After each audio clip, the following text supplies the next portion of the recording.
দেশের বিভিন্ন স্থানে কার্যক্রম নিষিদ্ধ আওয়ামী লীগের কার্যালয় খোলা নিয়ে সংস্কার আর জুলাই অভ্যুত্থানে হতাহতের ঘটনায় দায়ী ব্যক্তিদের বিচার হবে কি না এমন প্রশ্ন তোলেন জাতীয় নাগরিক পার্টির মুখ্য সমন্বয়ক নাসিরউদ্দিন পাটোয়ারি। সোমবার সকালে নিজের ভেরিফাইড ফেসবুক অ্যাকাউন্টে দেওয়া এক পোস্টে একথা বলেন পাটোয়ারি। ওই পোস্টে কুমিল্লা ৪ দেবিদ্বার আসনের নবনির্বাচিত সংসদ সদস্য ও এনসিপির মুখ্য সংগঠক হাসনাত আবদুল্লাহর ফেসবুক অ্যাকাউন্টে ট্যাগ দেন তিনি। নাসিরউদ্দিন পাটোয়ারি লেখেন, হাসনাত আবদুল্লাহ কই? লীগ তো দোকান খোলা শুরু করেছে। নির্বাচন তো হইল, এবার সংস্কার আর বিচার হইবে।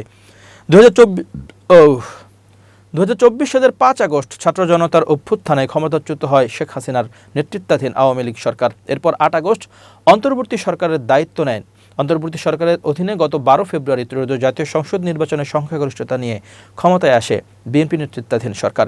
এই নির্বাচনে হাসনাত কুমিল্লা থেকে জয়ী হলেও ঢাকা 8 আসনে লড়ে হেরে যান নাসিরউদ্দিন পাটোয়ারি।